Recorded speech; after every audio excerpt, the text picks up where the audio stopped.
नमस्कार। 7 तारीख से शुरू होने वाला है कार्तिक का महीना। जी हाँ, 7 अक्टूबर 2025 से और ये रहेगा 6 नवंबर तक 2025। तो अब हमें ये जानना है कि कार्तिक का महीना विशेष क्यों है? क्योंकि भगवान विष्णु ये कहते हैं कि कार्तिक के महीने से ज़्यादा प्रिय मुझे और कोई भी महीना नहीं है। इस एक महीने हमें हम जो भी पुण्य करते हैं, वो सब अक्षय हो जाता है। देखिए है ना, वैसे हम वेट करते हैं कि कोई अच्छा दिन आए, कोई अच्छे नक्षत्र के साथ दिन आए, सूर्य ग्रहण आए, चंद्र ग्रहण आए, तो अक्षय हो जाता है हमारा फल। लेकिन इस 1 महीने में हम जो भी कर्म करते हैं, वो सब अक्षय हो जाता है। सबसे पहले समझना है कि ये इतना फलदायक कैसे है? तो भगवान विष्णु ये कह रहे हैं कि इस समय, इस कार्तिक के महीने में मैं, देवता, ऋषिगण और वेदों के साथ जल में निवास करता हूँ। तो इसलिए जो मनुष्य सुबह प्रातः काल सूर्योदय से पहले यानी तारों की छाँव में उठ के स्नान करता है और आकाश में दीपदान करता है। आकाश में दीपदान कैसे करते हैं? दीपक को जलाते हैं और आसमान में दिखा देते हैं कि प्रभु हम आपको अर्पित करते हैं। जो इस तरीके से दीपदान करता है, मैं उसको वो सारे फल देता हूँ जो शायद किसी एक साधु संत के लिए भी संभव नहीं है, करोड़ों जन्म तक पूजा करने के बाद भी। तो ये इतनी महिमा बताई गई है क्योंकि वो जल में स्नान क्योंकि जल में उनका निवास स्थान है। फिर हमें क्या करना चाहिए और क्या-क्या हम कर सकते हैं इसमें? इसमें हमें अन्न और ऊन का दान करना चाहिए। अब ब्रह्मा जी कहते हैं कि अगर कोई मनुष्य ये ना कर पाए तो क्या करना चाहिए प्रभु?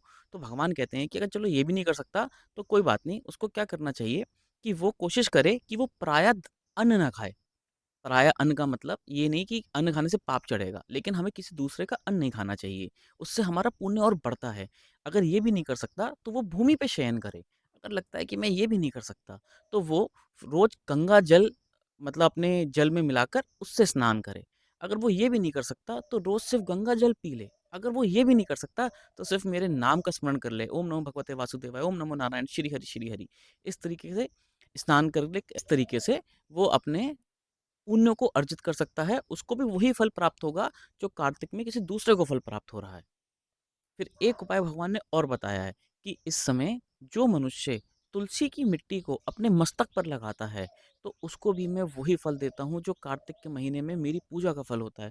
तो देखिए कितना महिमा है कि तुलसी की सिर्फ़ एक वैसे तुलसी का तो जो मिट्टी है उसका टीका तो हमें रोज़ ही करना चाहिए, लेकिन इस समय उसकी विशेषता और बढ़ जाती है। तो ये छोटे-छोटे उपायों से आप अपने जीवन को बहुत बेहतर बना सकते हैं इस कार्तिक में महीने में। अपने पुण्य को अर्जित कीजिए, जितना ज़्यादा आप अर्जित कर सकते हैं। आप किसी दूसरे पे डिपेंडेंट मत रहिए। ये आपका बैंक बैलेंस है, जो आपके साथ आपके कर्म हैं, जो वापस आपके साथ ऊपर जाएँगे। क्योंकि भगवान कहते हैं कि जो मनुष्य ना इस कार्तिक के महीने में भूमि पे शयन करता है, मैं उसके युगों-युगों के पाप खत्म कर देता हूँ। तो सोचिए अब हमने कितने बार जन्म लिया, कितनी बार हमने कितने युगों में हम रहे होंगे, कितने हमने पाप किए होंगे, है ना?